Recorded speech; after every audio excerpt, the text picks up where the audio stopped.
வணக்கம். இன்றைய திருக்குறள். அதிகாரம் சொல்வன்மை. பல சொல்ல காமுறுவர் மன்ற மாசற்ற சில சொல்லல் தேற்றாதவர். பொருள்: குற்றமற்ற சில சொற்களை சொல்லத் தெரியாதவர். உண்மையாகவே பல சொற்களை சொல்ல ஆசைப்படுவர். நன்றி. आज का शब्द चीनी, शुगर, नमक, साल्ट, कड़वा, बिटर, दयालु, काइंड, दुखी, सैड, बुका, हंग्री. धन्यवाद. Word of the day: beast, a large wild animal. Example sentence: a lion is an amazing beast. Thank you.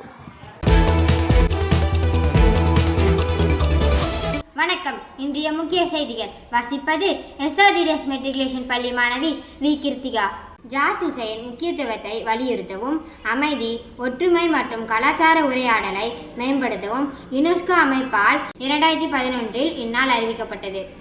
உலகம் முழுவதும் இசை கலைஞர்களையும் இசை ரசிகர்களையும் ஒன்றிணைக்கும் நாளாகும். உலகம் முழுவதும் 190க்கும் மேற்பட்ட நாடுகளில் இந்நாள் கொண்டாடப்படுகிறது.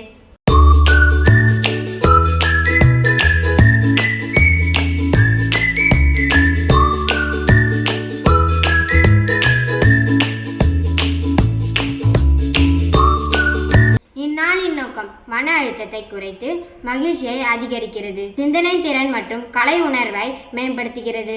இசையின் மூலம் ஒற்றுமை, படைப்பாற்றல், கலாச்சாரம் மேம்படுகிறது. இத்துடன் இன்றைய செய்திகள் முடிவடைகிறது. நன்றி, வணக்கம்.